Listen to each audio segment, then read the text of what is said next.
if Miami keeps losing, they can move Tyreek Hill and get picks. And Chris Greer's been their GM for a long time. Their roster's not good enough. I mean, if the Cowboys can move Micah Parsons, then you know Miami can move Tyreek Hill. And my takeaway is keep your eye on Philadelphia and A.J. Brown. The last 20 games, nobody has run the ball more than Philadelphia. The soul of the offense is Saquon Barkley, the O-line, and Jalen Hurts. I would argue they use tight ends about as effectively as everybody else. So right now, Nick Sirianni and Jalen Hurts have come out to publicly say, I know he only had one target. We are very proud of A.J. Brown for understanding it was just one of those kooky games where we didn't throw to a wide receiver. But one target, to me, to A.J. Brown feels very much like the Randy Moss, New England, Miami game. It's not about catches. They didn't even target him. So here is A.J. Brown on Sirianni and Jalen Hurts sending him flowers saying, hey, man, we appreciate you understanding you only got one catch. Oh, I didn't like it. I'm not, honestly. I mean, it's cool to make an example out of it, but I'm not in it for participation trophies. I'm cool. I'm cool on that. I'm not answering. That's a setup question. I'm not answering that. I'm going to be honest about it.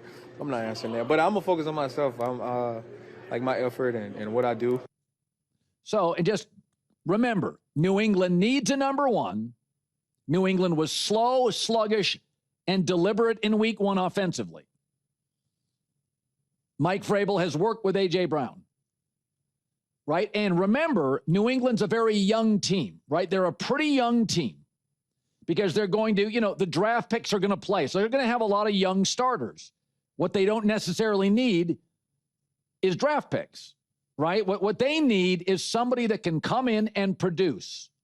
Because that offense, Drake May's young, right? Like young players are going to have a better chance to play for New England than a more established team with star players. So I think A.J. Brown in New England is in play. I think A.J. Brown and Tyreek Hill to Kansas City is in play. Greg Cosell came on earlier and said they just don't have dependable intermediate routes in Kansas City. Well, is that going to change? They didn't have him last year. And Rashee Rice is still 5 weeks away. And Xavier Worthy is now hurt.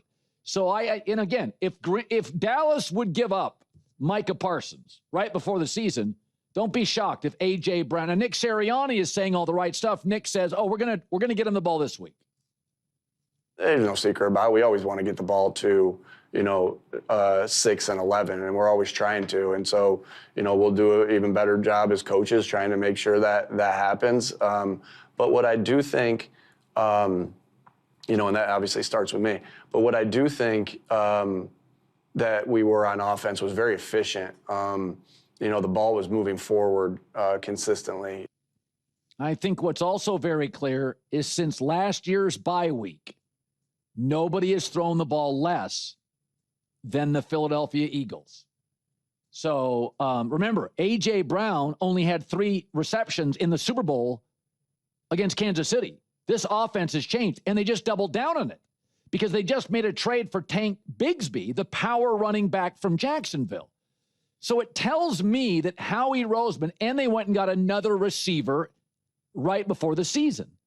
So it feels like Howie Roseman, who is much more proactive than reactive, and they went and got Dotson last year as the A.J. Brown drama was surfacing in the locker room. So it feels like to me, Howie Roseman, why is he making all these moves in mid-August? And by the way, why did he give up a 5th and a 6th rounder for Tank Bigsby? My first takeaway on that, a 5th and a 6th for a backup running back? Does Howie Roseman believe, because I'm going to get a 5th and a 6th back if I move A.J. Brown or more? That was one of those rare Howie Roseman moves. I'm like, whoa, dude. And I know people who have negotiated with Howie. He likes to win the trade like everybody else. I thought a 5th and a 6th was, by Howie standards, more than gracious. Does he know he's going to get draft picks back? Just a thought. Colin, can I challenge you a little bit on this? All right, fine. So what do you, let me just remind you, when the Eagles acquired A.J. Brown, they got a 1st and it looks like a 4th round pick, 18th overall and 101st overall. And then they had to pay him. And they got to 2 Super Bowls with him.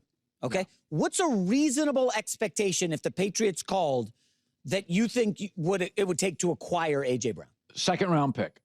No. What? Come on, man. So the reason I that the gotta pay him. Eagles offense, I have to pay him. Actually, he's under contract. There's an out after 26. So he still has basically 1 year left before you can get off his contract. So you don't definitely have to pay him. I would give up a second and a fifth. Okay. So the problem with the Eagles, if you lose A.J. Brown, everybody is just going to play zone defense against you. Right now, you have to play a lot of man. Time out. I'm going to have two excellent backs, the best O-line, a quarterback that runs. They use the tight end as effectively as anybody in the sport. Dotson, Donovan Smith. That is still top 3 in the league in offensive components. Devontae Smith is a 1. Wait, did you say Dotson? Come on, man. He's not good. No, Devontae Smith is a 1? If you mean by like 1, a 100-pound wide receiver, I don't know. He's a solid 2. But I do think A.J. Brown, like, you can't play man defense against him. He is unstoppable against man because he's so fast and strong. They don't throw the ball to him. In their last 2 games, three receptions in the Super Bowl, 1 target. Well, the Super Bowl game script, they were up for like 3 touchdowns most of the way. So I get that. They don't. Since the bye, they throw the ball fewer times than anybody in the league, including teams with bad quarterbacks. I'll just say this. Bigsby's acquisition tells me they want to double down on the run game. Well, they do. Will Shipley, the backup, who's good, had some kind of rib injury. He's going to be out for a minute. But, Colin, I don't even think they'd be number 2 in the NFC if you trade A.J. Brown. I think they fall significantly. Like, they acquired him, and he was a linchpin to getting to 2 Super Bowls. If I said 5 really most important Eagles, I would say Saquon 1, Hurts 2, Jalen Carter 3. Lane Johnson, maybe? I would say the 2 tackles, 4 and 5. I'm not even considering, and I would argue, I mean, he's not a top 5 crucial player for them. Okay, so hold on. Last year, he missed a game. I think it was the Tampa Bay game. And they had no offense. They got smothered in Tampa. Like, they need A.J. Brown. Without him, they are definitely not elite in the NFC. I don't even know that they're an 11-win team without, maybe not even 10. He is that significant to them. And look what happened when he left Tennessee. They fell off a cliff. You know, Tennessee didn't have any Saquon Barkley. They didn't have Jalen Hurts. They didn't have that offensive line. A.J. Brown, I would not. They didn't have Devontae Smith. So I always thought the most valuable non-quarterback in the NFL was Christian McCaffrey. But I may have found somebody that's even more valuable. A.J. Brown's impact on Jalen Hurts' career, including the playoffs.